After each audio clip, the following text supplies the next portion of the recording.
Welcome back to Believe in TCU, presented by FanDuel. I'm Zion Trammell, and I've got Seth Dowdle with me here today. We've got a super fun episode for you all, talking about TCU's just flat-out dominant win over UNC. Seth, that was a fun one. I mean, really have no complaints.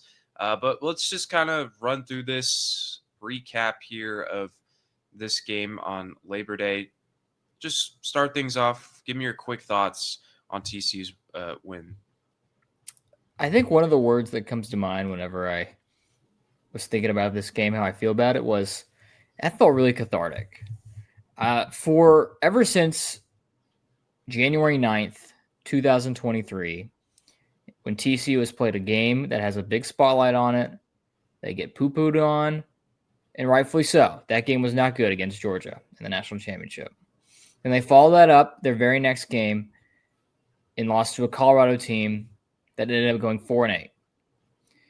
And ever since then, I feel like it's been a big doubt fest when it comes to TCU. And even when it came to this game, right, I was watching the pregame show, and it was a rarity that the letters T, C, or U were uttered by any of those panelists on the ESPN pregame show.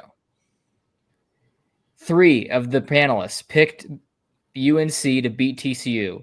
And once the final whistle sounded, once the clock hit 0, they were all looking a little silly, don't you think? And it felt really good. That's my big overall macro thought about this. That just felt really cathartic for TCU to go on a national stage and for the first time in a long time, just pull the card of we have better players than you and we know it, and just put BTA, and it felt good. Yes, TCU put BTA. That was fun. I'm not gonna say the full thing, but it was a ton of fun. I think all summer long we've been hearing about Bill Belichick and what he brings to the table, and this highly anticipated debut of or a collegiate debut of the greatest coach of all time. And I think Sonny Dykes and TCU, they were sick of hearing about it, and I was sick of hearing about it.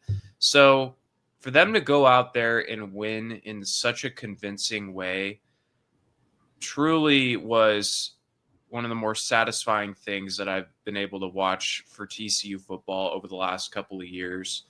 And it felt great, and I hope they could build off of this and take the excitement about it and roll with it, because that was a special night for TCU. What was supposed to be all about Bill Belichick and the legend that he is quickly turned into TCU just stomping all over the Tar Heels and rolling to a 48-14 win. Yeah, it's bad midway through the third quarter when the broadcast has run out of stuff to talk about North Carolina, because there's nothing good to say. There's nothing good to say. We're pulling Kirk's dog into the broadcast booth. We're bringing in Peter. That bit might be a bit overplayed, but it was just a night of, Michael Jordan, Lawrence Taylor, Blake Snell, Aaron Boone was there mid-season for the Yankees. Yeah, I don't know why. Yeah, Randy Moss. Randy Moss the dignitaries were out for North Carolina for this game, and I bet you they were not there by the time Kavorian Barnes scored a 75-yard touchdown at the start of the second half. Probably not. But let's get into it. Let's talk about things that went right and initially wrong for TCU. We're going to start things off talking about the defense because, oh my goodness, in a 48-14 win, you would think there were no nerves, there's no stress. Well, I would say there was at least a bit of nervous energy coming out of the TCU fandom after that opening drive where UNC literally stormed down the field like TCU was not even there on the defensive end. I mean, it just looked way too easy. I think 7 plays they got down the field and Caleb Hood rushed it in for an 8-yard touchdown. And just like that, it was 7-0 Tar Heels. And you thought, okay, what's going on here? It was wild. I was looking on Twitter in between in the commercial break. The overreactions and the scary energy was just spilling all over my timeline. And then after that, it was just pretty much smooth sailing. Like, I think they figured it out. And Seth, you mentioned something about what I think TCU saw from UNC just after that opening drive, and kind of knew what they were getting after that first drive and figured it out. Well, it really was just a case of, and this happened against Dion too, but TCU did not ever adjust properly, was that there was no film to watch about what this defense and what these players in that defense were going to look, or in that offense were going to look like. The same goes with the defense, but we're talking about TCU's defense facing UNC's offense. They had no idea, right, what they were going to run. And what offensive coordinator, can you believe this? The offensive coordinator for North Carolina is Freddie Kitchens. I heard that name. I was like, what? Freddie Kitchens is like coaching still? And they had no idea, right? Because they had no film to watch. And that showed, right? North Carolina did everything they wanted to do. That drive has probably been scripted out since July, right? Like that. Probably. They've been running those plays in practice, and they look like it because they were very comfortable running those plays. And the second that TCU saw that drive and was like, okay, we know what they're going to do, it was over. Because the next drive they go out there and it looked completely different for one. And TCU was bottling it up. I have a lot of thoughts about UNC's utilization of the players that they have that I will table for a segment that we're going to do in just a little bit. But TCU looked great on defense, and I was really pleased to see that adjustments were made post scripted drive, because when I think about the games that this was going to be compared to, which was that Colorado game, right, in 2023. Stop me if I'm misremembering things, but Colorado had a very similar opening drive where they just kind of marched down the field, and TCU also had a very similar drive on offense where they didn't get anything going. And from there, TCU's defense never adjusted. And granted, that team Colorado had Shadur Sanders and Travis Hunter. I do not think there is anywhere near as talent on this North Carolina team. But TCU never adjusted against Colorado, and they did that splendidly. There's probably specific players that you want to talk about, but because I know I'm rambling here. But yeah, great job by the TCU defense. Absolutely. The adjustments were there, and that was fun. Specific players, well, I think we got to mention Bud Clark, because that pick six was so fun. That was awesome. That really kind of was a game changer. It truly was, because just moments before that, TCU was driving in the red zone, looking to at least get a field goal, and Josh Hoover kind of throws an errant pass over. I don't know I forgot who's throwing it to, but it was a tip pass, and UNC got the ball, intercepted it, and he thought, okay, we were kind of dominating there, but now UNC has a little bit of life. And then on third down, Gio Lopez tries to go to his receiver. Bud Clark is all over it, reads it from a mile away, pick six, and TCU goes up 17-7. Really cool to see the Bud making an impact already in game one. I think he's one of the top safeties in college football, and he could have easily gone to the draft, and the fact that he came back really means a lot. And he's going to be a huge part of this TCU defense. So that was pretty cool to see. Kind of got flashbacks to that Michigan game a little bit. I don't know about you. Very, very similar play and kind of pass from the quarterbacks there. Just like an ill-advised throw that Bud Clark just kind of baited them into.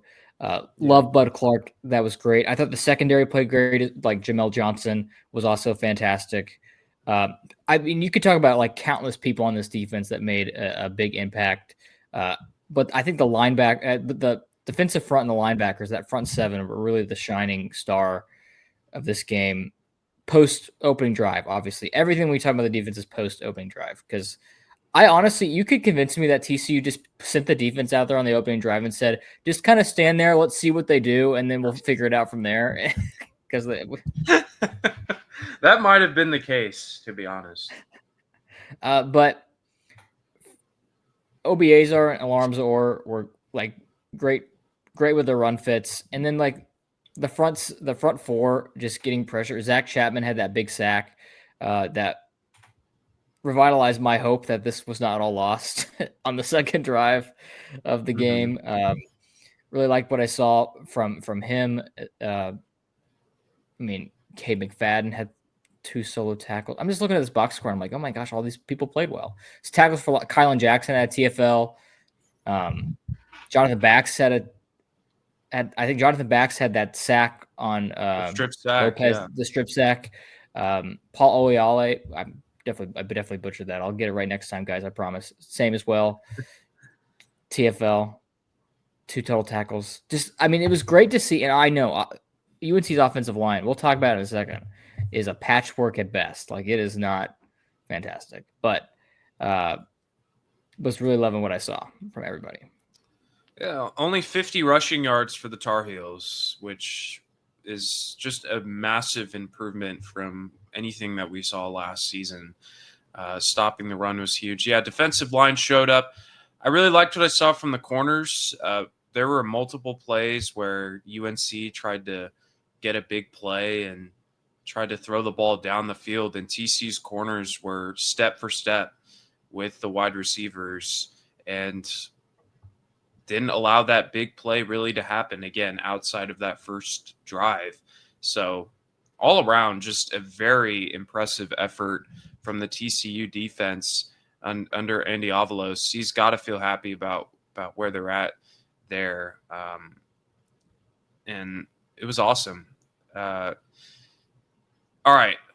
Next point of emphasis. Do you want to get into UNC real quick? Just like, or do you want to say? I have so many thoughts. Can we talk about? Let's do it. Let's just get it out. Let's talk about like what the heck for UNC.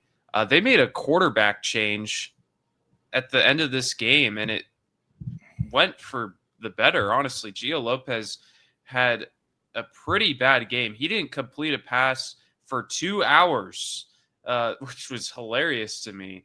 He went 4 of 10 for 69 yards, 1 interception. Again, that strip sack that resulted in a touchdown. It was looking really bad for the South Alabama transfer. And then Max Johnson comes in and just is throwing BBs, man. He was cruising for UNC. So that could certainly be the quarterback that Bill Belichick goes with moving forward for UNC. Great story with Max Johnson too. Obviously, if you watched the game last year where he broke his leg against Minnesota, it didn't look like he was ever going to play football again. And for him to come back, rigorous rehab, and come back in this game, play well, threw a touchdown to his brother. That's probably, if you're a UNC fan, the one like silver lining that you're taking out of this is that Max Johnson is back and playing football again. And he looked good. I don't know what he was doing in practice that made them convinced that Gio Lopez was a better fit here.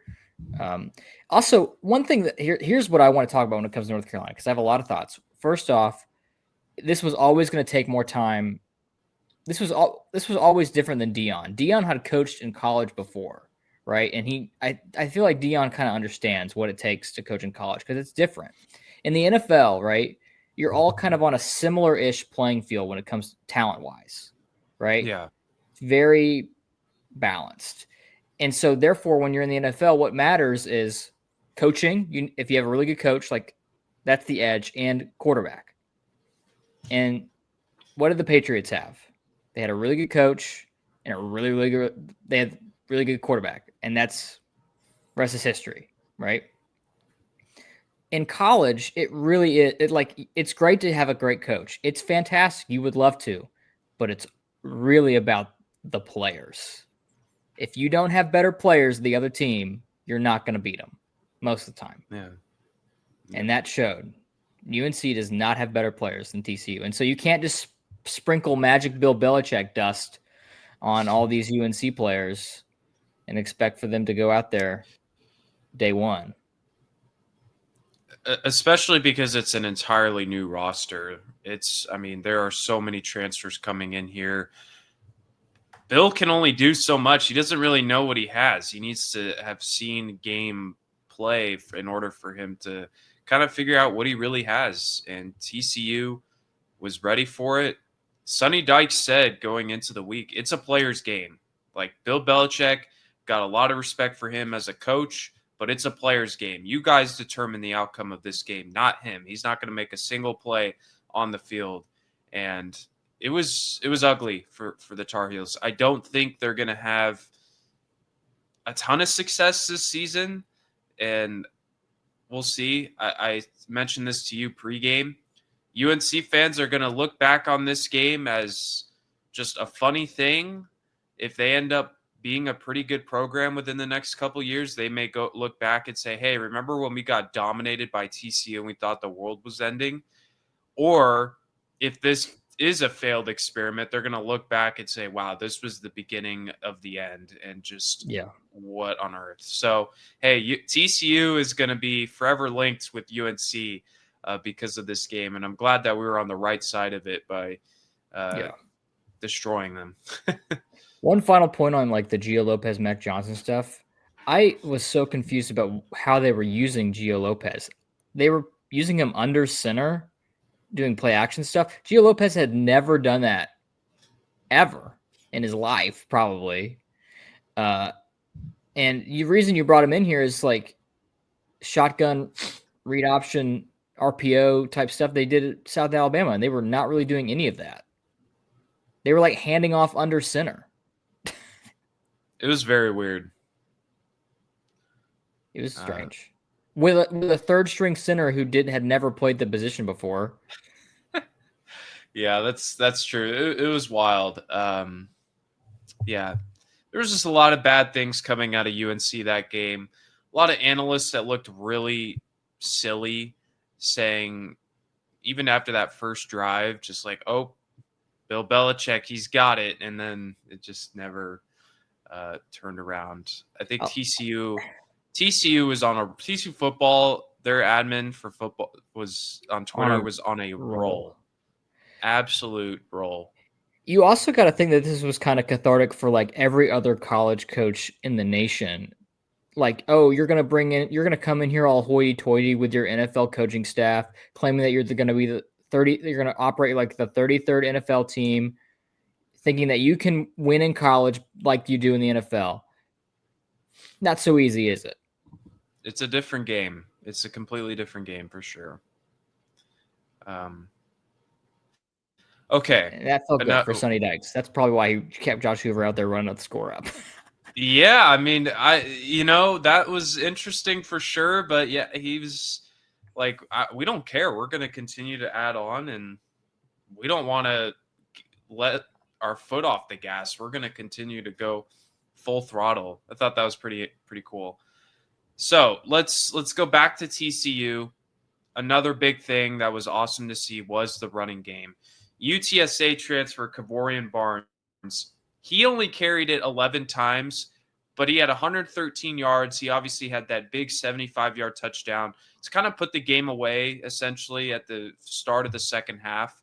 But I really liked what I saw from Kavorian Barnes, even outside of that run. Kirk Herbstreit was just talking about it. It's kind of a different running style. Sonny Dykes wanted to see more north and south, and that's what Kavorian Barnes brings a really physical back who could get low to the ground and pick up extra yards. I loved what I saw from Barnes, and hopefully this is what could be a promising running game for the Frogs this season. Yeah, new drinking game throughout watching TCU games this year. Take a drink every single time a broadcast mentions that he was the Conference USA Freshman of the Year in 2022 at UTSA. It happened like 13 times. Yeah, it happened a lot.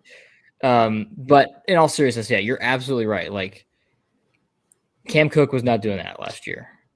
And even Jeremy Payne in his brief stints was not doing that last year. And I thought Payne looked pretty good. Not as good as Barnes, but I thought the running back room and the game itself was improved overall. Now, whether that's due to North Carolina just being absolutely booty cheeks or an improvement in the run game itself, we will see that when TCU plays SMU in 3 weeks.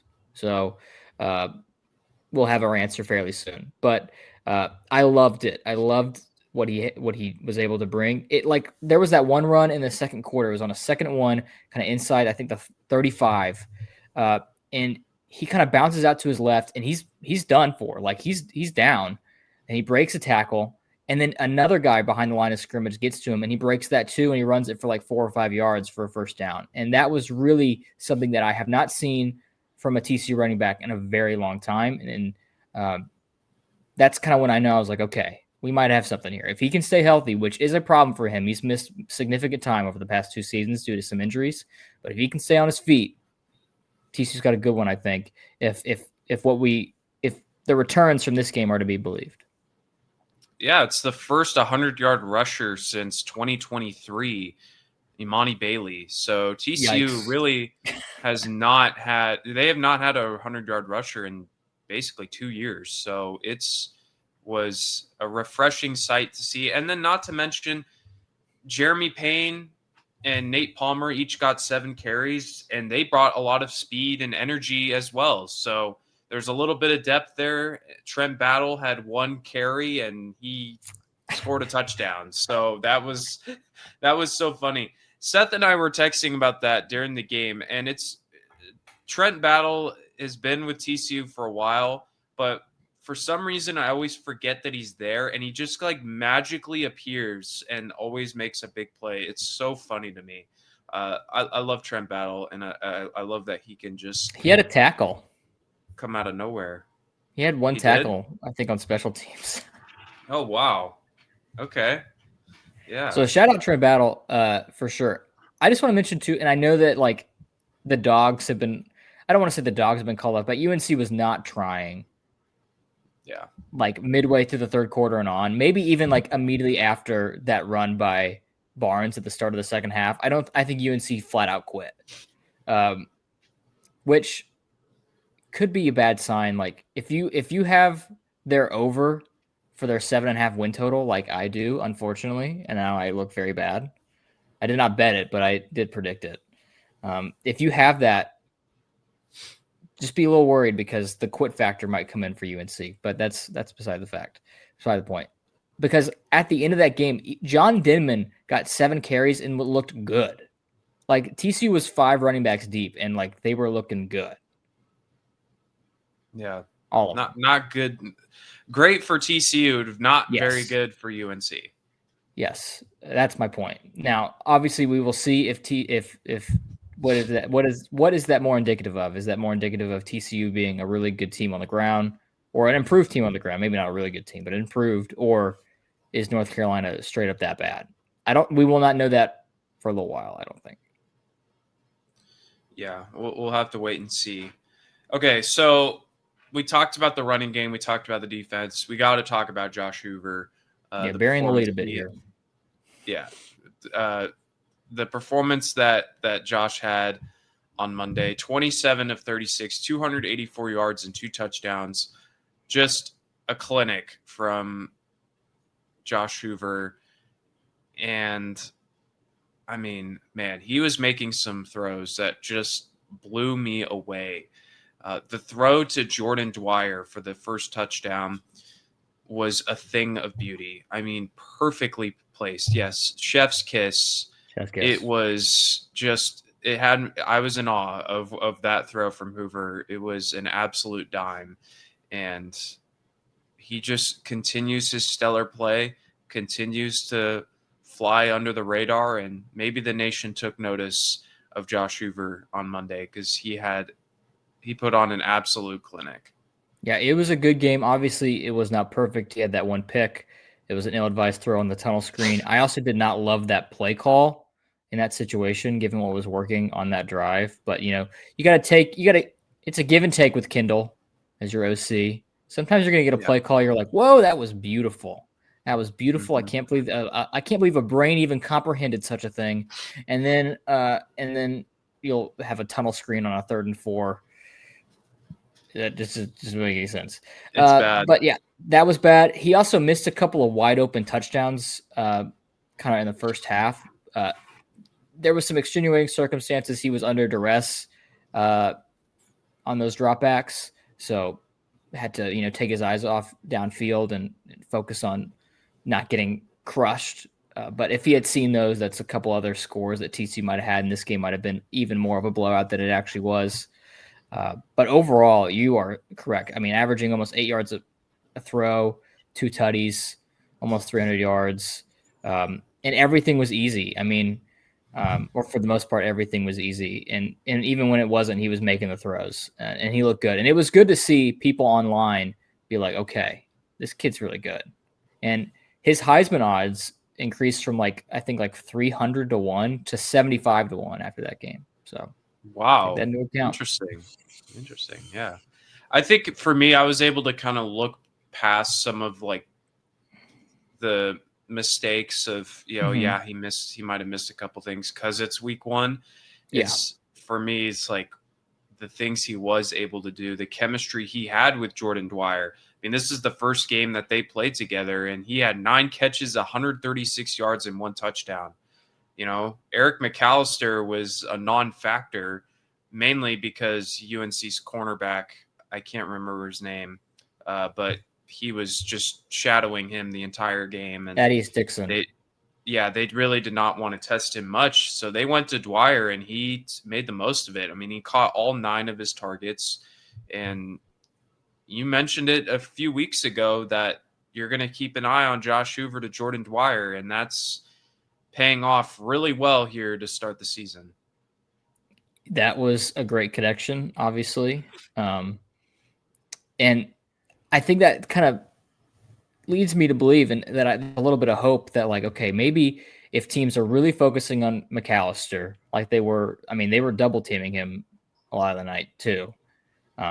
That there is someone else that can get open and make plays. Love what I saw from Jordan Dwyer, obviously. DJ Rogers. We talked about the tight ends in our offense preview, how they were pretty non existent last season. Big DJR came in and made some big plays. 5 catches for 43 yards and a tutty. Oh, yeah. Let's go. Chase Curtis with a really good catch as well. I hope he's okay. He kind of came off slowly, but a big catch on a 3rd and 20. Tight ends represent. I love what I saw from the running backs as well in the receiving game. Kavorian Barnes had a couple of nice catches and runs after the catch as well. Jeremy Payne had a couple as well. Joseph Manjack, I thought he played okay. He did drop 1 pass, but I beg, and I beg. Please put some gloves on, my dude. You look a little silly. Yeah, let's hope. Let's hope Joseph Manjack can put on some gloves. It'd be great. It'd be ideal. And okay, so just right off the bat, and I feel great to be proven wrong here. I don't think this receiving room is as good as last year's. It would be really hard for it to be. But I still think that it's good enough, and I think that that's okay. I agree. I agree. I think it's good enough, and I'm excited to see what they can do this season. Especially if a guy like Jordan Bailey, who only had a catch for 4 yards, can do more than he did tonight or last night. That would be a good sign. I know, and I've mentioned this before, but Hoover loves to distribute the ball to a bunch of different guys. So some guys that may not have been as involved in week 1 could be involved in week 2 or week 3. We just don't know yet. This is again just the first game, but really could not have asked for a better start to 2025 for TCU. 48-14 win. They go to 1-0.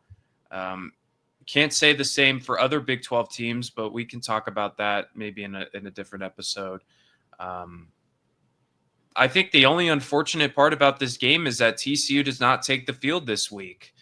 We got to wait. No. They get a bye week. And so where you take on Abilene Christian, I think, you almost want to get back on the field and continue to ride this momentum and confidence that you got, but now you got to wait for a couple weeks till you hit the field again.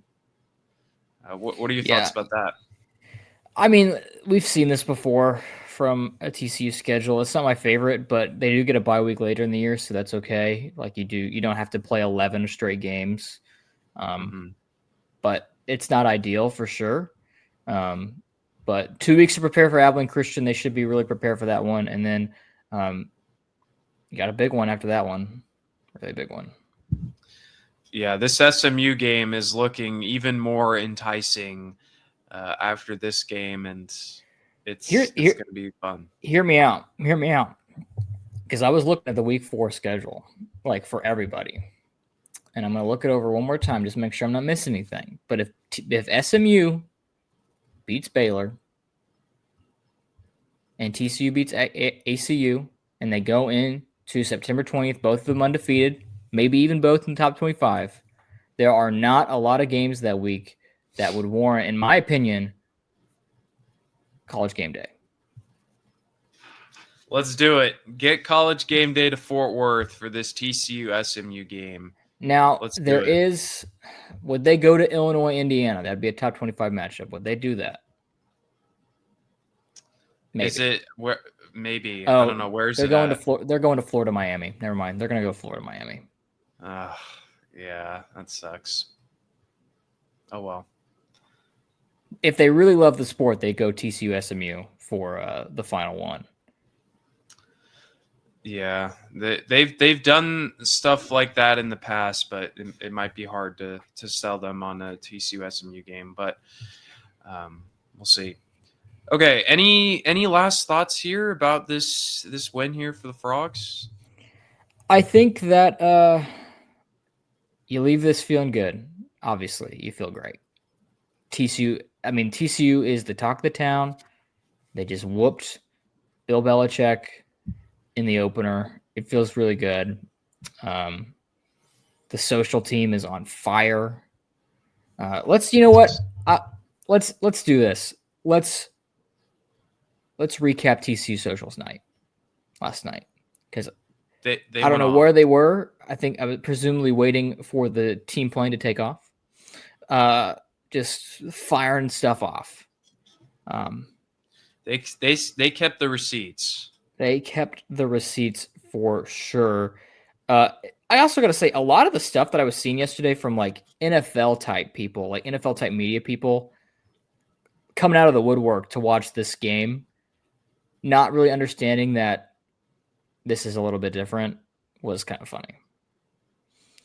So like Colin Cowherd said, wasn't really sure what to expect from Chapel Bill, but after that drive, I have him as the second best college coach I've ever seen, just below Nick Saban.